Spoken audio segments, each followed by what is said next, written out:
Lines and angles, जो हमारा class 9 का चैप्टर 6 है। तो लाइंस क्या होता है, पहले एंगल्स क्या होते हैं, पहले हम लोग सबसे पहले ये जान लेते हैं कि लाइंस होते हैं क्या है और एंगल्स क्या होते हैं।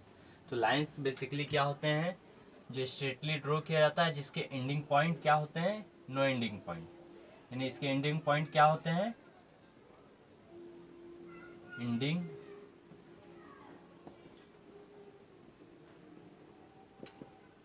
पॉइंट। और लेंथ कहा जाता है, एंडिंग पॉइंट और लेंथ। लेंथ भी इसका मेजर नहीं कर सकते हैं, कांट मेजर। एंडिंग पॉइंट कितने होते हैं, जीरो एंडिंग पॉइंट होते हैं। दैट मीन्स कि यहाँ देख लीजिए, ये भी एक रे है जो आगे बढ़ती और जा रही है, और ये भी क्या आगे बढ़ रही है। ये कहाँ तक जाएगी हमें पता नहीं है, इसलिए क्या कर सकते हैं हम लोग, कांट मेजर। इसको क्या करते हैं हम लोग, मेजर नहीं कर सकते हैं। तो वी कैन नॉट मेजर, हम लोग इसको क्या नाप भी नहीं सकते हैं कि इसकी लंबाई कितनी है, इसका लेंथ कितना होगा और इसका क्या एंडिंग पॉइंट कितनी होगी। तो एंडिंग पॉइंट जीरो होता है, इसे ही क्या कहा जाता है, हम लोग कहते हैं लाइन। और इसमें से जब कट कर दिया जाता है तो ये हमारा बन जाता है रे, लेकिन जब इधर से भी कट कर दिया जाता है तो ये बन जाता है हमारा लाइन सेगमेंट। तो ठीक है, बेसिकली फॉर्मेशन ऑफ लाइन ये हो जाता हमारा कि लाइन का कितने पार्ट्स में बढ़ जाते हैं। तो लाइन बेसिकली 3 पार्ट्स में बढ़ते हैं। फर्स्ट ऑफ हो जाता है लाइन, सेकेंड क्या आता है हमारा रे, जब इसे कट करते हैं वन साइड से, किधर से भी, राइट से कट करें या लेफ्ट से कट करते हैं। लेकिन जब दोनों साइड से कट करते हैं, राइट एंड लेफ्ट, तब हमारा क्या बन जाता है, लाइन सेगमेंट। ये भी हमारा क्या है, लाइन सेगमेंट है। लेकिन अगर कंप्लीटली देखें तो हमारा ये क्या होगा, लाइन है। और इसे कट कर दिया जाए ए बी से तो हमारा 2 एंडिंग पॉइंट निकलता है, जिसे कहा जाता है लाइन सेगमेंट। लेकिन सिर्फ ए में कट करते हैं तो ये क्या कहला जाता है, हमारा रे। अब बेसिकली देखते हैं कि एंगल्स क्या होते हैं। एंगल्स किसे कहते हैं, तो हम लोग जानते हैं कि जहाँ 2 लाइन्स आपस में आकर मिलता है, यानी कि आपस में आकर कनेक्ट होती है, तो उसे क्या कहते हैं हम लोग, एंगल्स का वो लोग फॉर्मेशन करता है।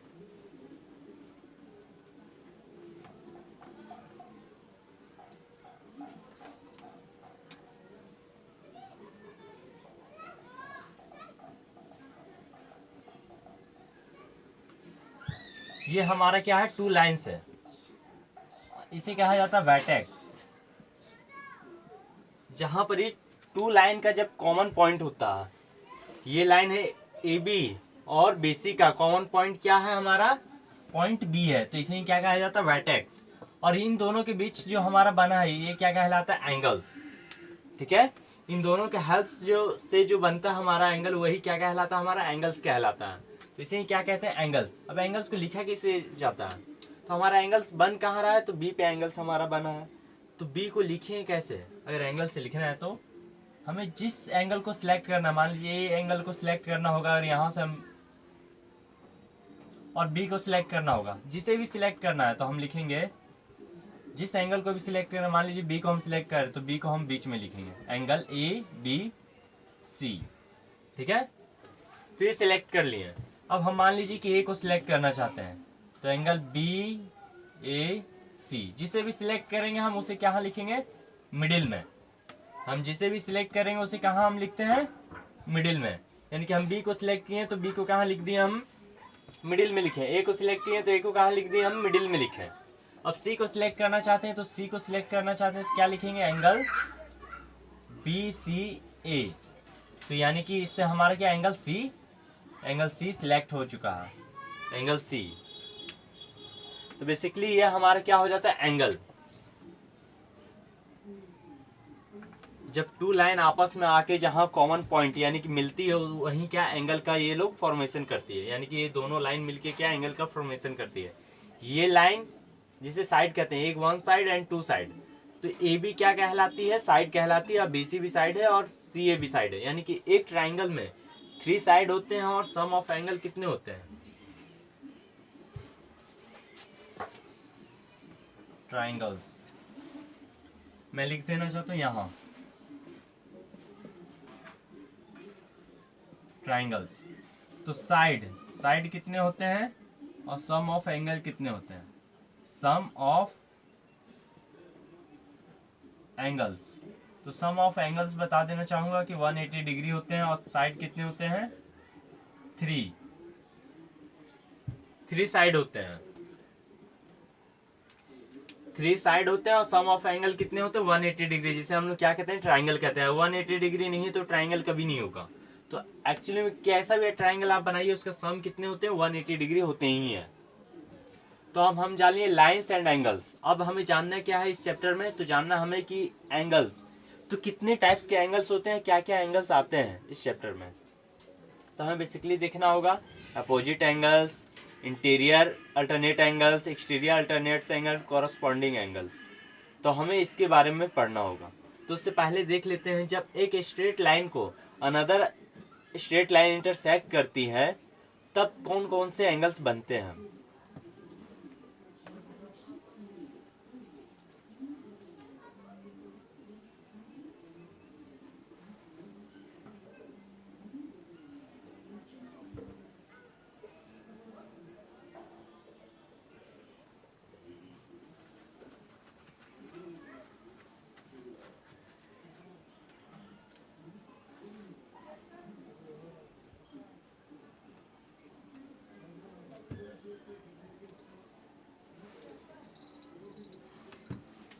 मान लीजिए कि ए बी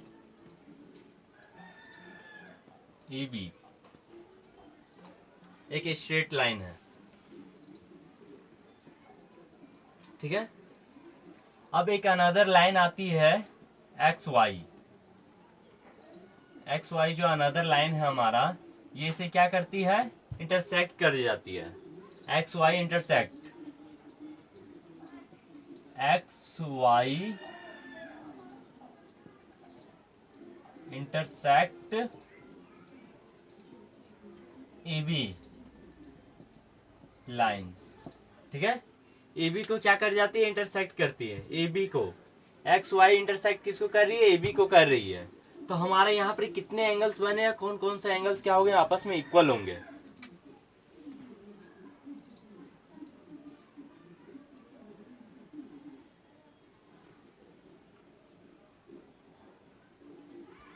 अब मान लीजिए कि हम मान लेते हैं, एज्यूम कर लेते हैं, ये एंगल 1 है, ये 2 है, ये 3 है, ये 4 है, ठीक है। तो यहाँ पर कितने एंगल्स आपस में इक्वल होंगे, तो यहाँ देख लेते हैं।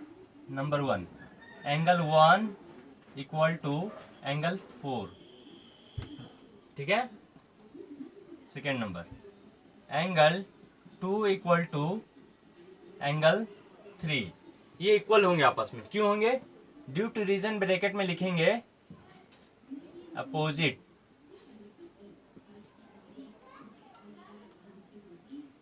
एंगल्स। ये क्या है, हमारे अपोजिट एंगल्स है। अपोजिट एंगल्स क्या होते हैं, हमेशा इक्वल होते हैं। अपोजिट एंगल हमेशा क्या होते हैं, आपस में इक्वल होते हैं। अब नेक्स्ट देखेंगे इसमें क्या आते हैं, ये भी क्या हो जाएगा, एंगल 2 इक्वल टू एंगल 3, ये भी अपोजिट एंगल्स, अपोजिट एंगल्स, ये भी हमारा क्या है, अपोजिट एंगल्स है। अब इसके बाद नेक्स्ट देखते हैं। नेक्स्ट इसमें क्या आएगा, लीनियर पेयर आपने सुना होगा, जिसे कहते हैं रेखिक युग्म।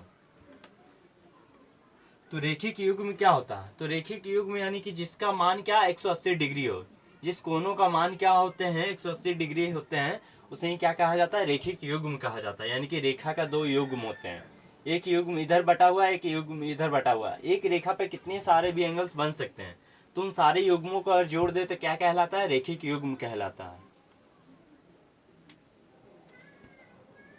तो एंगल 1 प्लस एंगल 2, देखिए एंगल 1 और एंगल 2 को जोड़ देंगे तो इस एंगल और ये एंगल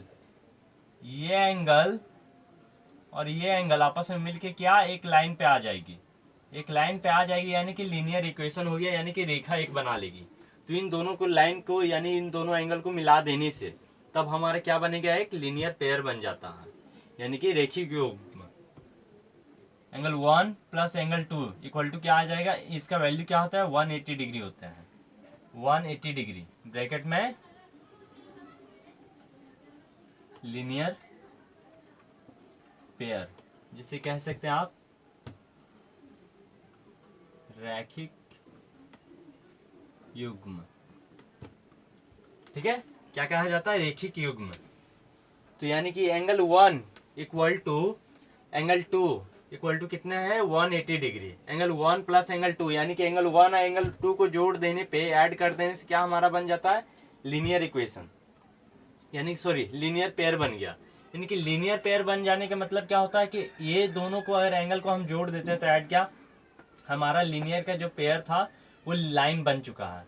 यानी कि एक लाइन जो होते हैं कितने, उसका वैल्यू कितने होते हैं डिग्री का, तो 180 डिग्री का वैल्यू होते हैं। ठीक है, तो यानी कि 180 डिग्री का ये है। अब इसके बाद नेक्स्ट देखते हैं, तो नेक्स्ट क्या है, angle 3 plus angle 4 equal to क्या होगा, 180 डिग्री। ब्रैकेट में सेम रीजन, यहां भी आपका सेम हो जाएगा, ये भी क्या हो कहलाएगा, लीनियर पेयर, क्योंकि ये दोनों भी मिलके नीचे भी तो वही बनेगी ना, उसी लाइन की है, तो ये भी 180 डिग्री का ही एंगल बनाएगी, तो 180 डिग्री। तो इसके बाद और देखिए, इसमें दो लीनियर पेयर और हैं, तो क्या होंगे वो,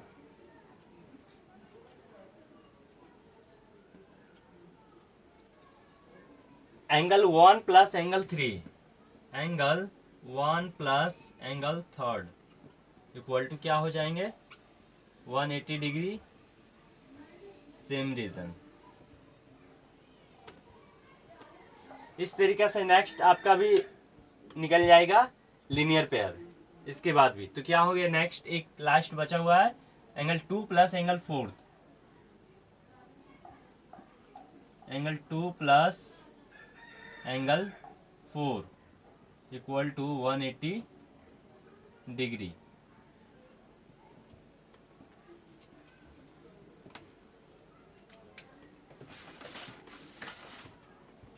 ये हमारा यहाँ तक हो चुका है, यानी कि हमने बेसिकली देखा क्या है इसमें, तो देखा हमारा क्या, एंगल 1 इक्वल टू एंगल 4 होते हैं। एंगल 1 इक्वल टू एंगल 4 क्यों होगा, तो ये आमने सामने क्या कहलाता है, अपोजिट एंगल्स कहलाते हैं, यानी जिसे विपरीत कोण भी कहते हैं। ठीक है, तो एकांतर कोण हो जाते हैं, ये एकांतर कोण क्या होते हैं, आपस में इक्वल होते हैं। ठीक है, एंगल 2 इक्वल टू एंगल 3 ये भी क्या है, एकांतर कोण है, अपोजिट एंगल्स ही है। अब इसके बाद क्या देखते हैं, लीनियर पेयर यानी रेखिक युग्म। रेखिक युग्म क्या होते हैं, जो एक रेखा पे जो एंगल्स बनते हैं उसको अगर जोड़ दिया जाए तो रेखिक युग्म कहलाते हैं। तो एक लाइन पे कितने एंगल्स बने हैं, 2 एंगल्स बने, इन दोनों को जोड़ देते हैं, एंगल 1 प्लस एंगल 2 तो इक्वल टू क्या है, 180 डिग्री होते हैं, जिसका वैल्यू लीनियर पेयर कहलाता है। ठीक है, नेक्स्ट एंगल 3 प्लस एंगल 4 हो जाएंगे, फिर angle 1 plus angle 3, angle 2 plus angle 4, ये आपका लीनियर पेयर होंगे। यहाँ तक किसी को डाउट,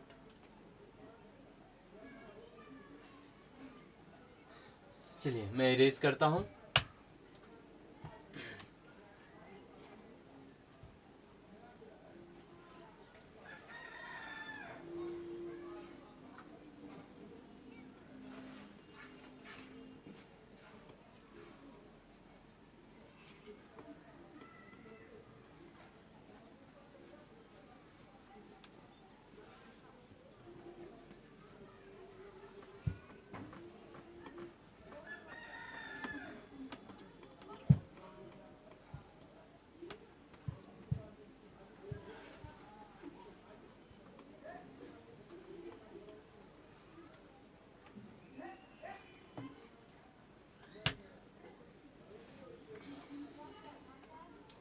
अब नेक्स्ट हमारा है कि जब टू पैरेलल लाइंस, पहले समझ लेते हैं पैरेलल लाइंस होता क्या है। तो मान लीजिए कि A B parallel C D, C D, ठीक है, ए बी पैरेलल लाइंस क्या है, सी डी है। तो A B parallel lines C D, ये साइन होता है पैरेलल का, तो इसका मतलब क्या होता है,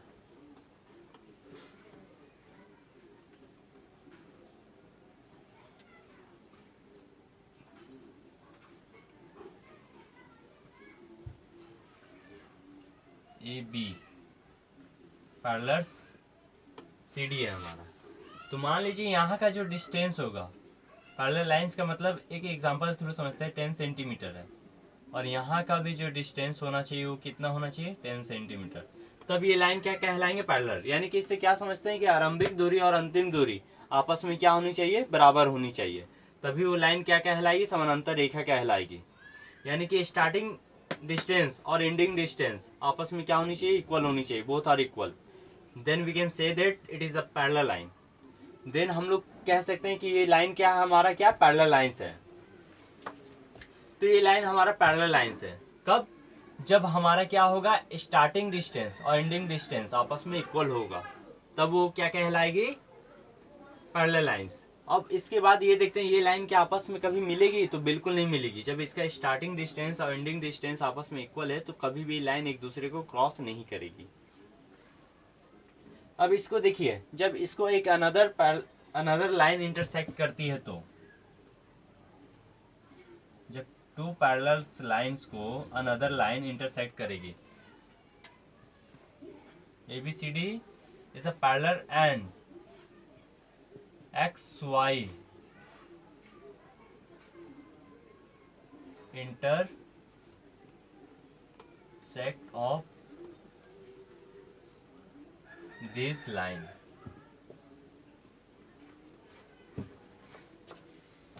क्या करती है, AB parallel CD and XY intersect of this lines. XY क्या करती है, इंटरसेक्ट करती है। XY जो एक लाइन है, इन दोनों को क्या करेगी, इंटरसेक्ट करेगी। यानी कि इंटरसेक्ट मीन्स क्या, काटेगी। यानी कि जब इसे प्रतिच्छेद करेगी तब देखिए एंगल्स हमारा बनेगा, कुछ एंगल्स बनते हैं। तो अभी हमने देख लिया था, अगर मान लीजिए इसे हम कवर कर देते हैं इस लाइन को, तो हमारा ये लाइन का भी फॉर्मेशन हम देख चुके थे, यहाँ कौन कौन से एंगल बने और क्या लीनियर पेयर आया, क्या इक्वेशन। अब यहाँ देखेंगे सम।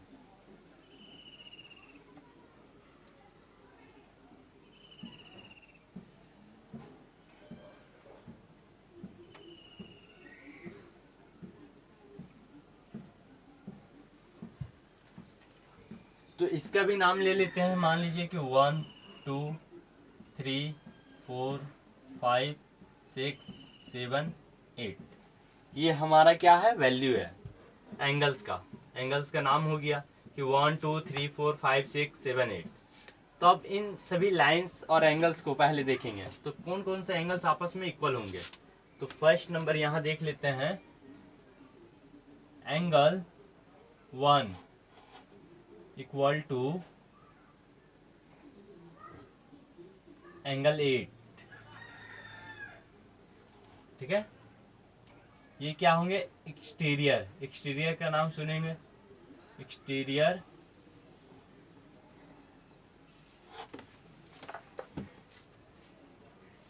Alternate angle, exterior alternate angle.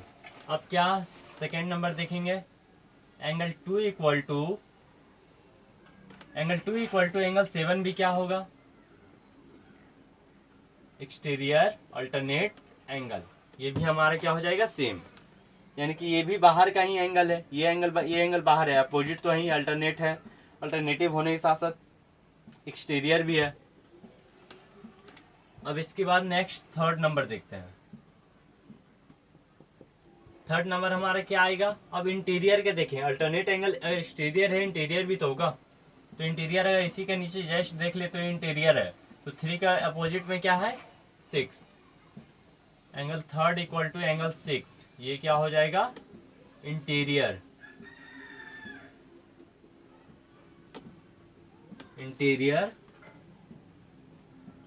Alternate angle, ठीक है, इंटीरियर अल्टरनेट एंगल। अब इसके बाद क्या, फोर्थ नंबर में अब एंगल 4 इक्वल टू भी एंगल 5 हो जाएगा, एंगल 4 इक्वल टू एंगल 5। ये भी रीजन क्या हो जाएगा, same reason, interior alternate angle ही। अब इसके बाद क्या देखेंगे, कॉरस्पॉन्डिंग एंगल। कॉरस्पॉन्डिंग एंगल क्या होते हैं, सिंपल से समझिए, कॉरस्पॉन्डिंग एंगल यानी कि जिसे संगत कोण कहा जाता है, जो एक पोजीशन पे हो और वन साइड में भी हो, एक पोजीशन और एक साइड। यानी कि मान लीजिए कि एंगल 1 है, ये किस पोजीशन पे है, लाइन का ऊपर में एंगल बना है, और वो भी क्या बना है, हमारा लेफ्ट साइड में है। तो लेफ्ट साइड में देखेंगे, लाइन के ऊपर देखेंगे तो ये लाइन है, ठीक है, लेफ्ट साइड है, इस साइड में क्या, ऊपर देखेंगे, लाइन के ऊपर एंगल क्या बना है, 5। तो एंगल 1 भी सेम पोजीशन पे, एंगल 5 भी सेम पोजीशन पे, काटने वाली लाइन भी एक ही है। तो ये दोनों एंगल 1 इक्वल टू एंगल 5 क्या कहलाएगी, हमारा corresponding angle. Angle 1 equal to angle 5 corresponding.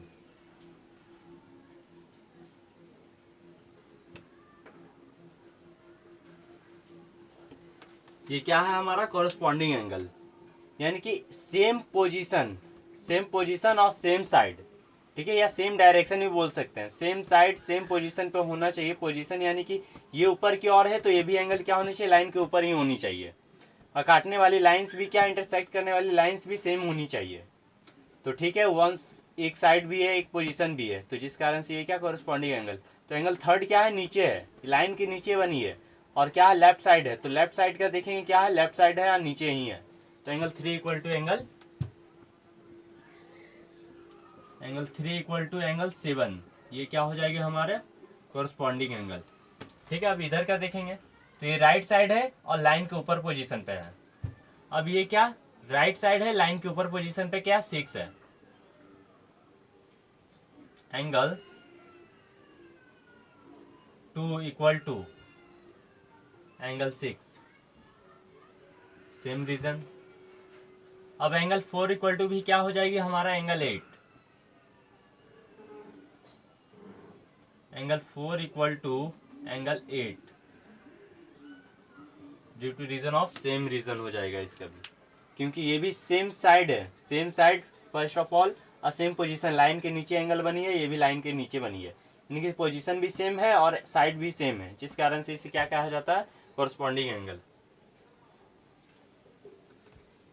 Linear pair तो आप लोग समझ चुके हैं इससे पहले कि एंगल 1 और एंगल 2 को जोड़ेंगे तब क्या लीनियर पेयर बनेगी। फिर एंगल 3 और 4 को जोड़ेंगे, सेम नीचे भी सेम रीजन हो जाएगा कि 2 और 4 को जोड़ देंगे तो लीनियर पेयर 1 3 को। तो इसी तरीके सेम यहाँ भी 5 7 को, 5 6 में लीनियर पेयर है, 6 8 को भी जोड़ ऐड कर देंगे तो लीनियर पेयर ही बनेगी। 5 7 को भी क्या, लीनियर पेयर ही बनेगी। अब ये कर चुके हैं तो सेम फिगर नीचे भी है, तो उससे लीनियर पेयर आपका निकल जाएगा। कोई डाउट?